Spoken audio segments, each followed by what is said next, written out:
आप अपनी स्क्रीन पे देख सकते हैं कि हम लैंडर मॉड्यूल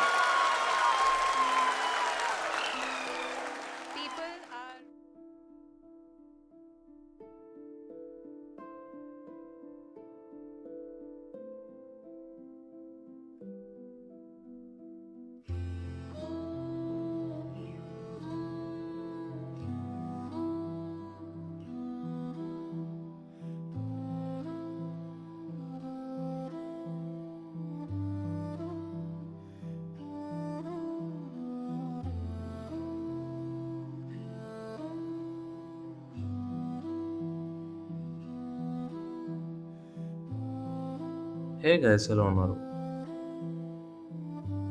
ఈ వీడియో ఇంట్రొడక్షన్ చూసి మీకు అర్థమైపోయి ఉంటుంది ఇవాళ టాపిక్ ఏంటో అని.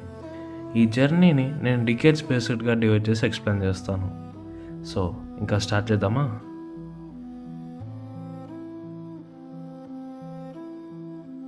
Sir Vikram Sarabhai, India's one of finest scientist. ఇస్రోకి ఈయనే మెయిన్ కారణం.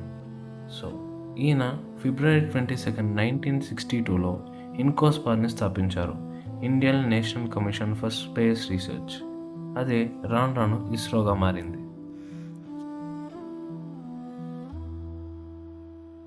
1963లో కేరళలోని TERLS Thumba equatorial rocket launching station నుంచి India first time rocket launch చేసింది.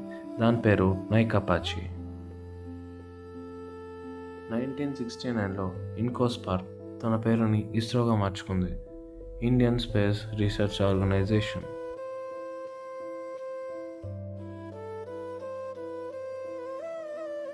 నైన్టీన్ 1970స్లో ఇస్రోలో చాలా పెద్ద మార్పు వచ్చింది. 1975లో ఇస్రో సాధించిన దానికి ప్రపంచమంతా తన వైపు తిరిగి చూసేలా చేసుకుంది. అదే the Aryabhata satellite launch. April 19, 1975 రోజు ఆర్యభట్ట శాటిలైట్ని ఇస్రో లాంచ్ చేసింది. దీనికి పేరుని India's great mathematician and astronomer అయిన ఆర్యభట్ట గారి పేరు నుంచి తీసుకున్నారు.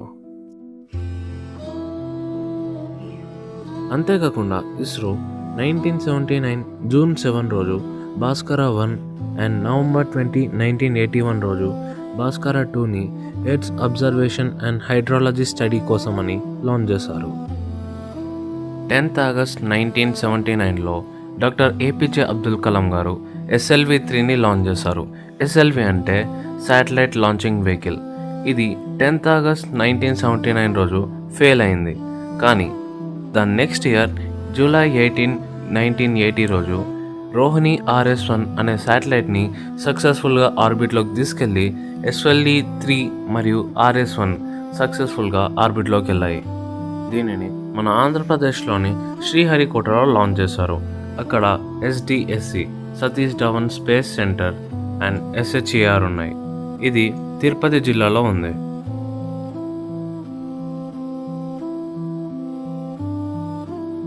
'80s నుంచి ఇస్రో తన శాటిలైట్ నెట్వర్క్స్ని స్టార్ట్ చేసింది. అందులో భాగంగా ఇన్సాట్ అండ్ IRS సిస్టమ్స్ని స్టార్ట్ చేసింది. ఇక్కడ ఇన్సాట్ అంటే ఇండియన్ నేషనల్ శాటిలైట్ సిస్టమ్. ఇందులో television broadcasting, communication, telemedicine and disaster warning లాంటి ప్రోగ్రామ్స్ అన్నీ ఇన్సాట్ కిందకి వస్తాయి. తరువాతది IRS అంటే Indian remote sensing. Agriculture, forestry, water resources and urban planning వంటి ప్రోగ్రామ్స్ అన్నీ ఇండియన్ రిమోట్ సెన్సింగ్ కిందకి వస్తాయి. తర్వాత ఇస్రో ASLVని లాంచ్ చేసింది. ASLV అంటే ఆగ్మెంటెడ్ శాటిలైట్ లాంచ్ వెహికల్. ఇది సరిగా పనిచేయలేదు, కానీ ఇది PSLVకి స్టెప్పింగ్ స్టోన్లా మారింది. 1990స్లో ఇస్రో PSLVని స్టార్ట్ చేసింది. 1993లో ఇండియా తన ఫస్ట్ PSLV రాకెట్ని లాంచ్ చేసింది. అంతేకాకుండా PSLVని వాడేసి ఇండియా ఫారెన్ శాటిలైట్స్ని కూడా లాంచ్ చేసింది. PSLV చాలా రిలయబుల్ అండ్ వర్సటైల్. దీన్ని వాడేసి మనం పోలార్ అండ్ సన్ సింక్రోనస్ ఆర్బిట్స్లోకి శాటిలైట్స్ని లాంచ్ చేయొచ్చు. 1994 ఏప్రిల్లో ఇస్రో క్రయోజెనిక్ ఇంజన్ ప్రాజెక్ట్ని స్టార్ట్ చేసింది. సర్ నంబీర్ నారాయణ్ గారి ఇష్యూ కూడా ఈ పీరియడ్లోనే జరిగింది. క్రయోజెనిక్ ఇంజన్ని డెవలప్ చేయడానికి ఇస్రో చాలా ప్రాబ్లమ్స్ని ఫేస్ చేసింది. కానీ అట్ లాస్ట్కి తన సొంత క్రయోజెనిక్ ఇంజన్ని తయారు చేసుకుంది, అదే CE-20. అది మాత్రమే కాకుండా MTCR మిసైల్ టెక్నాలజీ కంట్రోల్ రెజిమ్ని కూడా అప్రోచ్ చేయించుకోవడానికి ఇస్రో చాలానే ప్రాబ్లం ఫేస్ చేసింది.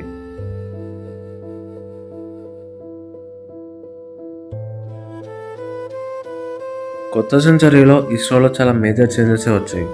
అందులో మొదటిది GSLVని డెవలప్ చేయడం. GSLV అంటే geosynchronous satellite launching vehicle. దీన్ని హెవీ పేలోడ్స్ కోసం డిజైన్ చేశారు, అంటే బరువుగా ఉండే శాటిలైట్స్ కోసం డిజైన్ చేశారు.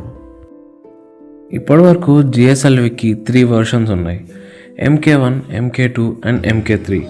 ఇప్పుడు మీరు ఇమేజ్లో చూస్తుంది MK1. 2014లో CE-20 క్రయోజెనిక్ ఇంజన్ వాడేసి MK2లో ఇన్స్టాల్ చేశారు. అది చాలా బాగా వర్క్ అయింది. దాంతో ఇండియా సక్సెస్ఫుల్గా క్రయోజెనిక్ ఇంజన్తో పాటు MK2 GSLVని కూడా లాంచ్ చేసింది.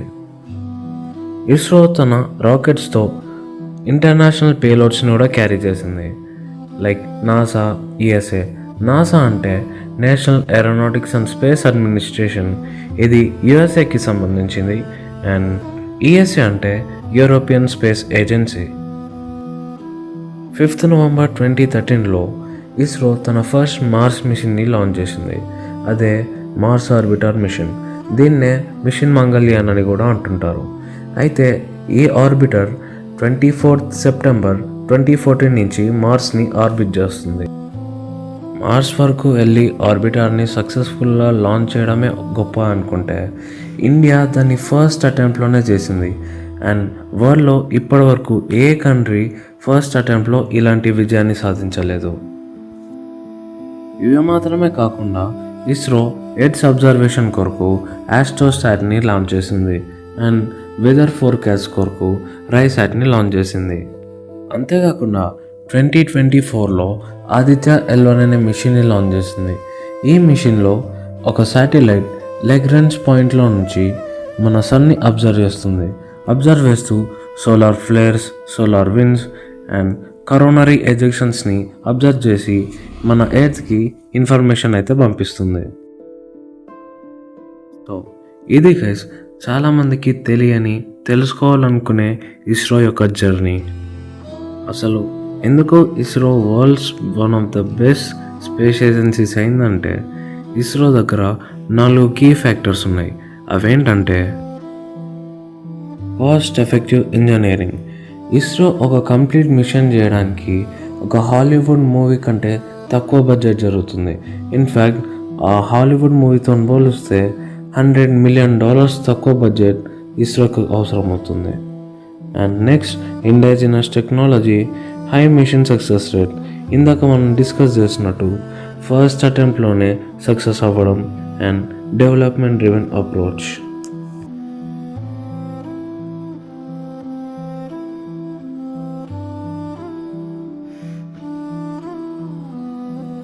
ఇవి మాత్రమే కాకుండా ఇస్రో యొక్క ఫ్యూచర్ మిషన్స్ చాలా ఆసక్తికరంగా ఉన్నాయి. లైక్ గగన్యాన్లో హ్యూమన్స్ని స్పేస్లోకి తీసుకెళ్లే ఆలోచన. అండ్ నెక్స్ట్ శుక్రయాన్లో వీనస్ పైకి ఆర్బిటర్ని పంపించడం. దెన్ ఇండియన్ స్పేస్ స్టేషన్ మన ఇండియా తరపున ISSలా అన్నమాట. And next Chandrayaan 4. నాకు తెలుసు ఈ వీడియోలో నేను చంద్రయాన్ ప్రాజెక్ట్స్ గురించి మాట్లాడలేదని, ఎందుకంటే Chandrayaan projects are ISRO's most prestigious projects. వాటి గురించి ఎక్స్ప్లెయిన్ చేయడానికి ఈ యొక్క వీడియో సరిపోదు. అండ్ పర్సనలీ నాకు ఇస్రో పైన ఇష్టం పెరగడానికి Chandrayaan projects are main reason. So వాటి గురించి నేను నా నెక్స్ట్ వీడియోలో ఇస్రో జర్నీ పార్ట్ 2లో ఎక్స్ప్లెయిన్ చేస్తాను. ఈ వీడియోలో నేను ఎక్కడైనా తప్పు చెప్పుంటే నన్ను కరెక్ట్ చేయండి. అండ్ ఈ వీడియో మీకు ఏమాత్రం ఇన్ఫర్మేటివ్గా అనిపించినా సరే మీ దగ్గర ఉన్న వారికి షేర్ చేయండి, ఎందుకంటే ఈ వీడియోని మేము చాలా కష్టపడి చేసాము. అండ్ ఇస్రో గొప్పతనం గురించి అందరికీ తెలుసుకునేలా చేయండి.